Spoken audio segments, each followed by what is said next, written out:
Amém, queridos? É uma alegria estar com vocês uma vez mais e ter a oportunidade de compartilhar uma reflexão da Palavra de Deus nesse culto virtual de celebração dos 14 anos de ministério da nossa igreja. E já que estamos aniversariando, a minha reflexão de hoje é justamente sobre o tempo. Não há dúvida que ele passa e passa depressa. Os antigos também refletiam sobre esse tema e mesmo antes de Cristo já constatavam a sua fugacidade. Daí a expressão tão conhecida em latim, tempus fugit, usada pela primeira vez num verso das Geórgicas do poeta Virgílio 70 anos antes de Cristo. Mais precisamente, o verso da poesia dele dizia sed fugit interia, fugit irreparabile tempus. Ou seja, o tempo foge, irreparavelmente foge. Que verdade absoluta! Também a Bíblia nos fala sobre o tempo. No livro de Jó, nos capítulos 7 e 9, 26 e 14, 2, nós lemos que o tempo voa, o tempo passa como nuvem, que ele vem e vai como uma onda, que ele se desfaz como uma sombra. E também, mais profundamente, o sábio Salomão escreveu em Eclesiastes 3, tudo tem o seu tempo determinado e há tempo para todo o propósito debaixo do céu. Há tempo de nascer, tempo de morrer, tempo de plantar e tempo de arrancar o que se plantou, tempo de chorar, tempo de rir, tempo de prantear e tempo de dançar. E lá no verso 5 desse mesmo capítulo, ele ainda fala sobre o tempo que estamos vivendo. Não o tempo de abraçar, mas o tempo de afastar-se de abraçar. De modo que, ao celebrar este 14º aniversário da IPB de forma virtual, eu fico pensando mesmo que, de fato, muito mais importante do que simplesmente dar-se conta da cronologia a partir da qual computamos a vida, contamos as horas, narramos e fazemos a história, é preciso aprender sobre a cronosofia, isto é, a sabedoria de aproveitar bem o tempo que Deus tem nos dado nesta vida. Afinal, de fato é ela, a sabedoria, a Sofia, quem nos convida a perceber não apenas a fugacidade do tempo e a fragilidade da vida, mas também a necessidade de não perder tempo com bobeiras, não perder tempo com coisas irrelevantes, com coisas que não edificam e, sobretudo, de aproveitar o tempo junto àqueles que nos são caros e de reconhecer a Deus e louvá-lo em todo o tempo, como diz o salmista no capítulo 34, verso 1. Daí também as palavras do professor Rubem Alves, dizendo que o tempo continuará sempre a nos chamar à sabedoria, pois só quem sabe que o tempo está fugindo descobre subitamente a beleza única do momento que nunca mais será. Bem, e é nesse mesmo sentido e contexto que a sabedoria continua nos convidando a descobrir também qual o propósito de Deus para a vida da gente. Qual o propósito de Deus para a vida de cada um de nós? E depois de descobrir, nos colocar inteiramente à sua disposição para que Ele possa nos usar nesse tempo de insegurança, de incertezas, de ansiedade e de medo. Esta foi também a pergunta que Mordecai fez à rainha Esther, conforme registrado lá no livro de Esther, capítulo 4, verso 14. Ele diz, e quem sabe se não foi para um tempo como este que Deus te trouxe a essa posição? Bem, queridos, eu gostaria de tomar esse único versículo como base da minha reflexão de hoje. Gostaria de dizer que Esther, esta mulher judia, serve mesmo de exemplo para cada um de nós. O exemplo de uma mulher que percebeu a fugacidade do tempo, a necessidade de aproveitar o momento, o exemplo máximo de alguém que se dispôs completamente a Deus para que Ele pudesse usá-la como instrumento de sua vontade. Esther era uma mulher judia que se permitiu ser instrumento de salvação na vida de muitos judeus que estavam na Média e na Pérsia.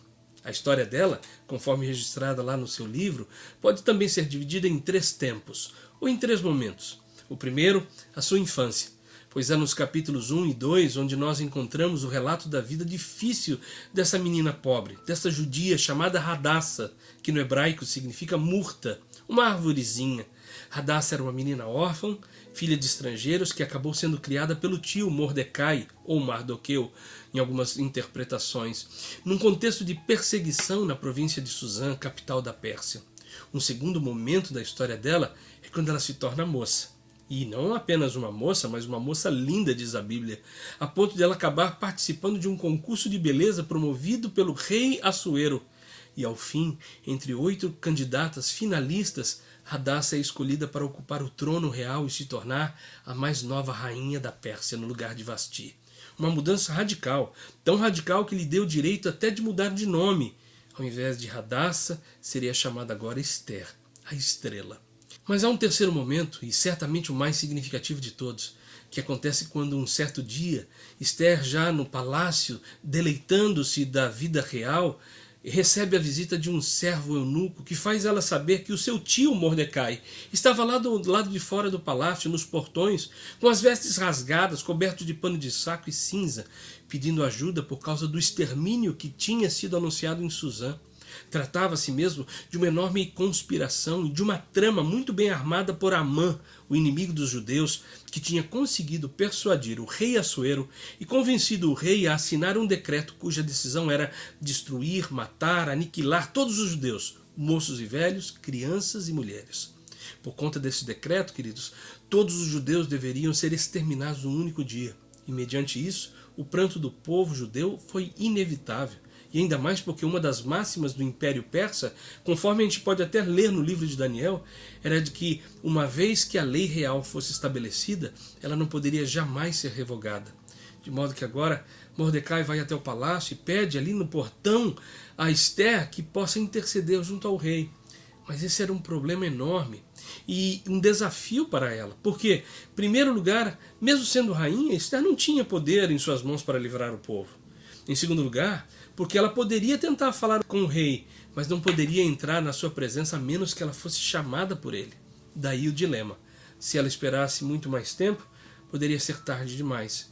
Mas se entrasse sem ser convocada, poderia ser condenada à morte. Então é justamente nesse momento, e nesse contexto, que Mordecai lhe faz a pergunta que mencionamos no início.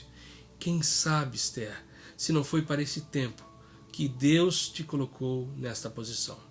Bem, graças a Deus, a história termina dizendo que Esther entra na presença do rei, iniciando uma série de atos que levaram não só à salvação do seu povo, mas também à execução do inimigo Hamã. Querido, sem dúvida eu amaria poder falar sobre essa história com mais detalhes, mas para fins dessa reflexão, tomando por base a história e este versículo de Esther, eu gostaria apenas de dizer que este também é o tempo de 3 coisas importantes. Número 1, este é o tempo de reconhecer e agradecer a Deus. Ou seja, fico pensando agora em Esther, aí no palácio, na sua posição de rainha, sentada no trono, desfrutando seu novo status, tendo seu nome mudado de Hadassah para Esther, tendo a vida completamente transformada, comendo do bom e do melhor, à mesa do rei. Fico imaginando também se em algum momento da vida dela não passou por sua cabeça a pergunta: por que eu estou aqui? Será que eu mereci estar aqui? O que tem de tão especial? Por que o rei me escolheu dentre as demais candidatas? Bem, queridos, é no capítulo 2 onde nós encontramos a resposta e a razão da eleição de Esther. O versículo 17 do capítulo 2 diz: o rei amou a Esther mais do que todas as mulheres, e ela alcançou graça e favor diante dele, mais do que todas as virgens, de sorte que o rei lhe pôs sobre a cabeça a coroa real e a fez rainha. Esther 2,17. Ou seja, Assuero escolheu Esther não porque lhe faltasse opções, afinal o texto diz claramente que haviam outras candidatas e todas igualmente lindas, todas igualmente virgens. No entanto, o versículo diz claramente que o rei a amou mais do que as demais e ela alcançou graça e favor diante dele. E nesse sentido também, a primeira coisa que eu gostaria de compartilhar com você hoje é que, de forma análoga, este é o tempo para nós reconhecermos que só chegamos onde chegamos, só estamos onde estamos, não pelo fato de que merecíamos, não há meritocracia. Também não é porque a gente é melhor do que ninguém, mas simplesmente porque temos achado graça diante de Deus. Esse é o tempo de reconhecer que só estamos aqui e só somos o que somos porque Ele é o que é. Ele é o Senhor, por isso temos alcançado graça e favor diante dele. Esse é um tempo de reconhecer e agradecer isso. É tempo de lembrar que seu amor é suficiente, que a sua misericórdia e a sua graça nos basta. É tempo de levantar as nossas vozes em louvor e adoração a Deus, queridos. E é tempo de fazer das palavras de Samuel o nosso cântico maior. Ebenezer, até aqui nos tem ajudado o Senhor. 1 Samuel 7,12. De fato, esse é o tempo de reconhecer que o Senhor nos tem ajudado até aqui. Que Ebenezer significa para cada um de nós muito mais do que uma simples palavra. Esta é uma declaração teológica que marca e projeta o favor de Deus em nossas vidas, em suas 3 dimensões, passado, presente e futuro. Ou seja, poder declarar com plena consciência que Deus, o mesmo Senhor que esteve conosco desde o ventre, quando éramos ainda substância informe, como diz o salmista, é o mesmo Deus que continua conosco hoje, é o Deus que nos elegeu no passado, é o Deus que continua nos amando hoje, e é o mesmo Deus que nos promete um futuro, é o Deus que nos elegeu nele antes da fundação da terra e que por fim pôs sobre a nossa cabeça uma coroa real e nos fez reis e sacerdotes para si. Esse é o tempo de agradecer todos os favores de Deus em nossa vida. Esse é o tempo de levantar as mãos e dizer obrigado, Senhor, porque a tua fidelidade é enorme para comigo. A segunda coisa importante que eu gostaria de compartilhar é que esse também é um tempo de consagração e santificação. Ou seja, o profeta Isaías escreveu: buscai o Senhor enquanto se pode achar, invocai-o enquanto está perto. É tempo, queridos, de buscar ao Senhor enquanto podemos achar. É isso exatamente o que fez Esther. Diante do enorme desafio que ela tinha pela frente, diante da ameaça e da sentença de morte que havia sido pronunciada contra o seu povo, o povo judeu, a Bíblia diz que ela toma a atitude de consagrar-se ao Senhor, e no capítulo 4, verso 16, diz que ela fala para o seu tio Mordecai: vai e ajunta todos os judeus que se acharem em Suzã, jejuai por mim, eu e as minhas servas também jejuaremos. Ou seja, queridos, este também é um tempo para nós de consagração e santificação. Como diz a letra daquela canção, daquele louvor, a nós só nos cabe tudo dedicar, oferta suave ao Senhor, dons e talentos queremos consagrar, e a vida no teu altar para teu louvor. Vejam vocês, amados, que isso é tão importante e poderoso. A consagração de Esther foi algo de uma magnitude e importância tão grande que até hoje o jejum de Esther, conhecido como Tanit Esther, e a festa do Purim é observado no calendário judaico. É tempo também de nós nos consagrarmos ao Senhor, é tempo de acercamento, é tempo de entrega total a Deus, é tempo de jejuar, mas não uma simples prática do jejum intermitente, tão em moda atualmente, o jejum intermitente pregado pela cultura fit, a ideologia da magreza, e eu não estou negando os benefícios disso, nem falando mal contra esta prática, mas o caso aqui é outro. Trata-se mesmo de um jejum muito mais nobre, de cunho e envergadura espiritual muito mais elevado, que, diferente até mesmo do que muitos crentes pregam e pensam, também não se trata de abster-se de algo, seja comida, bebida ou qualquer outra coisa, como um meio de convencer a Deus a fazer a nossa vontade. Não, jejum não é um talismã para mudar a sorte, e muito menos para mudar a Deus. É tempo de nós nos consagrarmos ao Senhor, para oferecer a Ele um jejum acompanhado de quebrantamento, de arrependimento, de confissão de pecados, de rendição total diante do Senhor, de oração e dedicação a Ele, humilhando-nos, como diz a palavra, debaixo da potente mão de Deus, para que a seu tempo Ele nos exalte. 1 Pedro 5, 6 e 7. Ou seja, queridos, este é o tempo de nós nos derramarmos aos pés do Senhor, consagrando tudo o que somos e temos a Ele. É tempo de santificação também, pois sem santidade, diz a Bíblia, ninguém verá o Senhor. E porque aquele que nos chamou é santo, devemos ser santos também em toda a nossa maneira de viver. A história de Esther nos ensina a importância disso e nos fala que antes de agirmos na esfera natural e física, é preciso mesmo atuar no âmbito espiritual. Sem essa realidade metafísica, qualquer ousadia, estratégia, qualquer plano humano estarão fadados ao fracasso.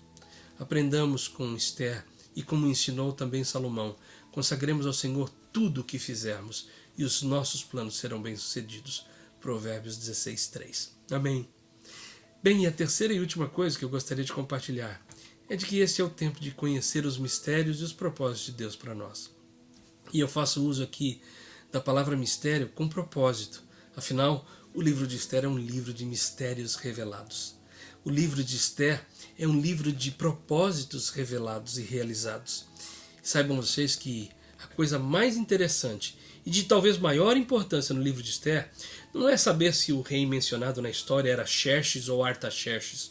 Afinal de contas, Assuero era apenas um título genérico, assim como o faraó era para o Egito e Abimeleque para os filisteus. Também não tem muita importância para nós saber se a autoria do livro é de Mordecai ou Mardoqueu ou de Esdras. Também não tem muita relevância saber sobre os debates que aconteceram por volta do ano 90 a.C. pelos rabinos de Jamnia sobre a canonicidade deste livro. Me parece mesmo que a coisa de maior importância, o maior mistério E também o maior desvelo é o fato do nome de Deus não ser mencionado nenhuma vez em todo o livro de Esther. Isto mesmo, o nome de Deus não aparece nenhuma única vez em todo o livro de Esther. Contudo, queridos, como afirmou o comentarista bíblico Matthew Henry, se o nome de Deus não está aí, o seu dedo está. E isso é muito importante. Ou seja, queridos, a história de Esther nos ensina que, embora muitas vezes Deus não apareça abertamente, sua caligrafia continua escrevendo a nossa história. Embora também nós, muitas vezes, eu e você, não consigamos ver a Deus ao nosso lado de uma forma muito nítida, é preciso saber que Ele permanece conosco, Ele permanece o Deus Emanuel, e que também com frequência sua graça vem disfarçada naquilo que a gente pensa ser uma série de coincidências. O Senhor está aí. A história de Esther nos ensina que Deus deseja nos revelar os seus mistérios, os seus planos, os seus propósitos. E como disse bem o apóstolo Paulo, as coisas que o olho não viu e o ouvido não ouviu e não subiram ao coração do homem são as que Deus preparou para aqueles que o amam. 1 Coríntios 2, 9 e 10. Amados, esse é o tempo de nós buscarmos a Deus, de saber os propósitos do Senhor para as nossas vidas. É tempo de desejar ser um instrumento em suas mãos. A história dessa mulher, Esther, nos ensina sobre a importância de estar completamente à disposição de Deus. E é por isso que também na história agora, depois dela ter se consagrado, de descobrir o propósito do Senhor em sua vida, Esther responde assim: irei ter com o rei, ainda que não seja segundo a lei, e se perecer, pereci. Uau! Queridos, isto é muito mais do que uma simples expressão de bravura, é muito mais do que uma manifestação de intrepidez humana. A resposta de Esther é a resposta de alguém que sabe o seu chamado, é a resposta de alguém que, sabendo quem é o seu Deus, tendo se entregado verdadeiramente a Ele, está agora disposto a servir e a segui-lo. Se perecer, pereci. É a resposta de alguém que se dispõe a não viver mais egoístamente, e ser sim instrumento nas mãos do Senhor para a salvação de muitos. Amada família IPB, neste dia de celebração de 14 anos de ministério, permitam-me dizer-lhes uma vez mais, busquemos ao Senhor enquanto se pode achar. Consagremos a Deus as nossas vidas, é tempo de servi-lo com coragem, é tempo de assumir riscos, é tempo de abandonar o egoísmo, de sair da nossa zona de conforto, é tempo de lutar em favor do próximo que perece. Deus não te chamou a este país por acaso. Deus não nos chamou aqui sem um propósito. Há um propósito divino na vida de cada um de nós. Os sinais da volta de Jesus, conforme Mateus 24, são sensivelmente visíveis nestes dias. E diante deste cenário de muitos brasileiros que ainda não conhecem a verdade de Cristo, dos mais de 1 milhão de brasileiros que vivem nos Estados Unidos, e dentre eles muitos que perecem e nunca tiveram um encontro real com Cristo, e também dos muitos amigos pessoais que temos, que nunca ouviram uma palavra sobre as boas novas do Evangelho, destes que sofrem sem esperança, com ansiedade e medo por conta dessa pandemia e crise, eu pergunto, quem sabe se não foi para um tempo como este que Deus nos trouxe a este lugar? De fato, o tempo voa, como diziam os antigos, mas lembre-se, eles nunca diziam isto sem considerar uma outra realidade, uma outra expressão em latim que era o carpe diem, que significa aproveite bem o momento. De modo que a lógica disso tudo é muito simples. Já que o tempo voa, então devemos usá-lo e aproveitá-lo com sabedoria. Hoje também o Senhor nos chama a perceber a fugacidade do tempo. Afinal, é mesmo engraçado e interessante perceber que quando alguém nos pergunta quantos anos nós temos e nós respondemos que temos determinado número de anos de vida, seja 5, 14, 40 ou qualquer outro número, de fato os anos que dizemos ter são precisamente os anos que já não temos mais.